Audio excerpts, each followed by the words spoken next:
Hey food lovers, welcome back to my channel. I'm really excited because today we're going to be making Spinach Banana Oat Muffins. These are so healthy and so fun to make because they're super easy.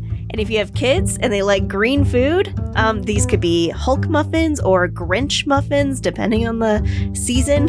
And I always add chocolate chips to the top, so it's just extra yummy. I also love that I can make these in my high-powered blender, so it's an easy cleanup and they're super easy to defrost too. It only takes about an hour or two, so I make a big batch. So let's get started. Make sure you have all the ingredients out in front of you and start adding those wet ingredients into the blender first. So your honey and your banana and your eggs and your vanilla, and then you want to add all of the dry ingredients after that. Super easy, right? Make sure that you preheat that oven to 350 degrees and you either grease a muffin pan or you line it with muffin liners. Just dump everything into that blender. Now I have a blend tech. You can use a Vitamix or I believe the Ninja is another really good high-powered blender, but it needs to be high-powered because you're going to be grinding down steel oats and they're really, really tough to blend. So unfortunately, if you don't have a high-powered blender, these muffins are going to be kind of hard for you. There's also other websites that say that you can change out bananas for apples and spinach for kale. So it's really up to you. This is just the combo that I've appreciated the most.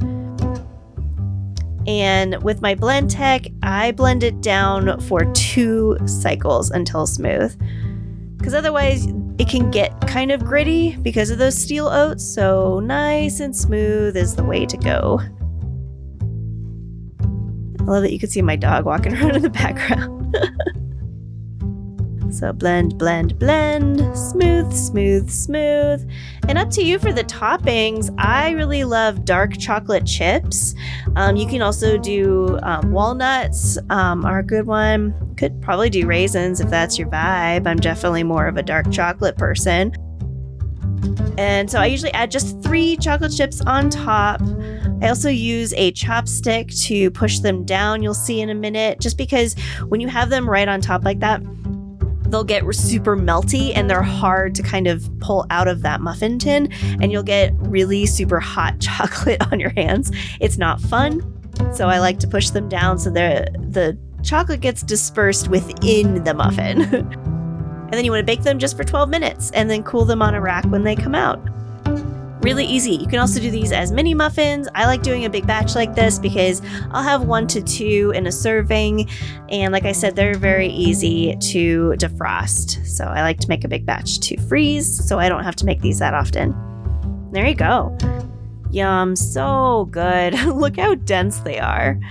Oh man, I actually need to make some of these this week. It's been a while and they are very delicious. And if you like this video, please like and subscribe. Say hi to me in the comments and I'll see you in the next video.